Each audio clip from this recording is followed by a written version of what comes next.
yang ditanya adalah menopause. Ya. Menopause. Jadi laki-laki nggak ada pose-posenya.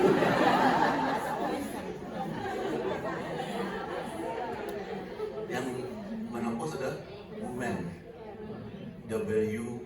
men. Padahal wanita itu men. Ya, 2 kali kekuatannya dibandingkan dengan laki-laki. Iya enggak, Bu? Saya nak kuat laki-laki itu.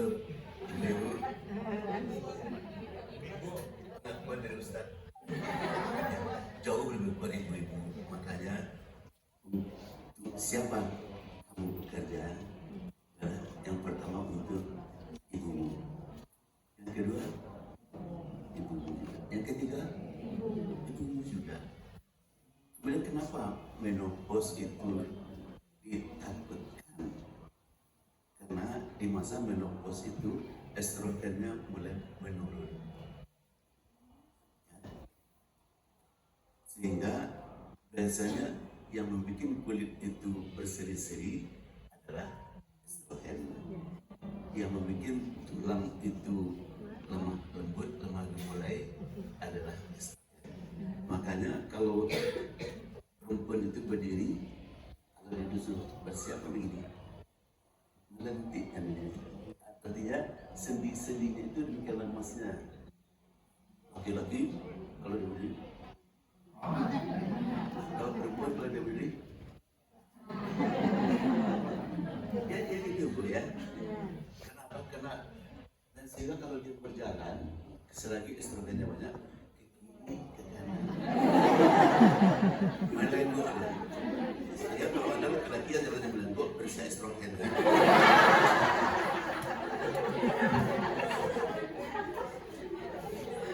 Jadi kelembutannya itu tetap ada sampai dia menopause. Seseorang itu dinilai dari kelemah lembutannya ya Bu. Perempuan kelebihannya bisa menaklukkan semua pria adalah karena kerlingan matanya, karena kelemah lembutannya, kemudian karena semuanya itu banyak. Nah, orang-orang yang menopause ini karena ovarinya kurang berfungsi, sehingga ada orang bertanya,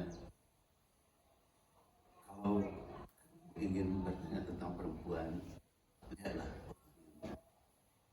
ya, bagaimana ovariumnya, begitulah perempuan itu.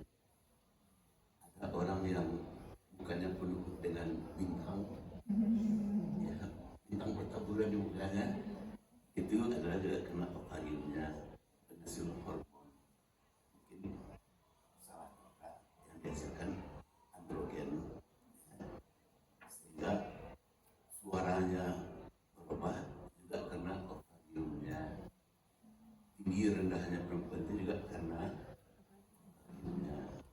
Kemudian kasar dan suaranya besar itu juga karena ovariumnya. Makanya ovarium itulah segala-galanya bagi. Kebetulan dia tua. Kalau tua, ovariumnya juga ikut tua. Kemudian kenapa dia jadi tua?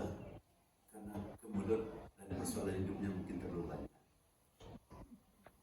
Setiap dia ada persoalan mengkerut, setiap ada persoalan menciut dan mengkerutnya pembuluh darah itu, akhirnya ovarium kekurangan makanan.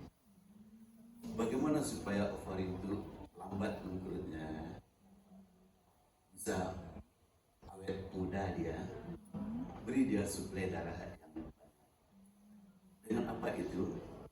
Ialah dengan kesabaran. Kadang-kadang perempuan itu kan banyak modal. Diberi, tidak diberi, lambat kerjanya, terlalu cepat dikerjakan. Ya kadang-kadang. Makanya orang yang tidak umur seperti ibu lah. Ya, cerah mukanya, bulat mukanya ya kan. Kenapa? Karena overeat bersyukur. Padahal wailun likulli zatil neraka well bagi orang yang mengumpat. Mengumpat sama dengan ngomel. Disesali semuanya. Makanya kata ayat yang lain di Asia mencatatkan bahwa surah Ibrahim lain sekatum la'azidanakum walain kafartum la'azabin azadim.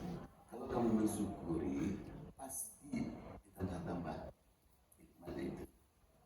Jadi kalau kita syukuri, pembuluh darah kita yang seharusnya menciut itu dilapangkan di dalam. Karena kita dalam keadaan bersyukur dan sabar.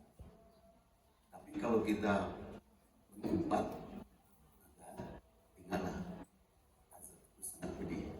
Bagaimana cara Tuhan memberikan azab? Yang tadinya itu nikmat, sekarang dia tidak nikmat dia lagi. Ada aja yang bikin dia tidak nikmat, ada aja yang bikin lupa dia bahwa sebetulnya mungkin Tuhan memberikan ini karena kurangnya rasa syukur saya, sehingga saya dicoba dengan ini. Ya kan? Coba saya dengan ini. Yakin itu rumusnya begitu. Kalau kamu tidak bersyukur, azab itu sangat pedih. Bagaimana cara Tuhan memberi azab? Macam-macam caranya. Ada dengan bikin hati rusuh, ada dengan bikin semua bagi orang senang, bagi dia tidak senang. Ada orang sehingga kenapa? Karena dia ngomel, karena dia mengumpat. Makanya inilah salah satu. Karena kalau kita well itu neraka, kasihan kan. Dan salah satu penyebab wanita itu kata dia biasa dengar, salah satu mereka itu banyak yang menyeraka adalah karena mulutnya. Karena mengalirnya tidak bersyukur, tapi makanya peliharalah dirimu dengan syukur dan sabar. Innallaha ma'as sabirin. Terus terang saya katakan kepada ibu, salah satu yang menyelamatkan rumah tangga itu adalah sabar. Sabarlah. Sabar itu pahit, buahnya manis. Sabar untuk sesaat, kesabaran kita perlu terus. Makanya pada orang menopause, kita lihatlah kehidupannya, dinikmatinya kehidupannya atau diumpatnya. Kalau diumpatnya, maka menopause mungkin cepat, estrogen mungkin cepat habis, pembuluh darah mungkin dia akan mensiun. Setiap orang yang marah itu mensiun pembuluh darahnya, aliran oksigen kurang. Sebaliknya orang yang sabar itu orang yang suka membahas, memaafkan, orang yang humble, ya, suka merendahkan dirinya, ya, bukan berarti dalam itu ya, tapi dia humble itu rendah hati, dia rendah hati ya, rendah hati, dia rendah hati, itulah nanti yang akan menikmati. Makanya satu firman Tuhan itu, hendaklah kamu memberi maaf. Tidak ada istilah meminta maaf dalam Al-Quran. Yang ada kata-kata hendaklah kamu memberi tolonglah. Jadi ujungnya itu yang tidak enak. Tidakkah kau harap akan ampunan Tuhanmu? Jadi hendaklah kamu memberi maaf. Tidakkah kau harap ampunan Tuhanmu? Apa artinya ini? Keampunan Tuhan itu dikaitkan dengan kemampuan kita memaafkan. Sebanyak mana kemampuan kita memaafkan, sebanyak keampunan diberikan. Dengan arti kata lain, keampunan akan tertutup bagi orang-orang yang tidak mampu memaafkan orang. Tertutup pintu ampunan. Supaya payah itu minta ampun kepada Tuhan. Tuhan itu cuma datang ketemu sesamamu, minta maaf kalau kamu salah, lapangkan hatimu dulu, baru Allah membukakan pintu ampunannya. Boleh ditulis keampunan dikaitkan dengan kemampuan memberi maaf. Itu saja, sehingga menopausenya dilalui dengan bagus. Banyak orang mengalami proses itu justru bahagia sewaktu menopausenya. Mukanya semakin cerah, wajahnya semakin cantik, kulitnya semakin bagus. Mungkin dia bisa berenang tiap hari, mungkin dia bisa olahraga setiap hari.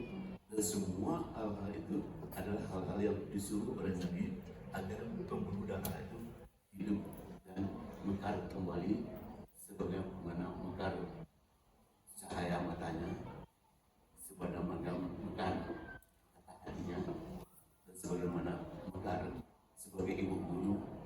Sebanyak apapun kesalahan muridnya, ya masih tetap menerima, mencarikan jalan keluar. Karena sewaktu saya selesai jadi murid, yang saya ingat tuh bukan dimarahi guru, ya sewaktu guru Pak Sundaryaman itu saya datang kepada beliau, dia mengatakan, tidak apa sih, biasa, karena kamu masih dalam masa percobaan, karena kamu masih tidak apa-apa, karena kata-kata tidak apa-apa aja terus, pada sebelum saya sudah berpikir apa-apa aja. Pikiran begitu, pengalaman saya dengan Pak Sundaryaman.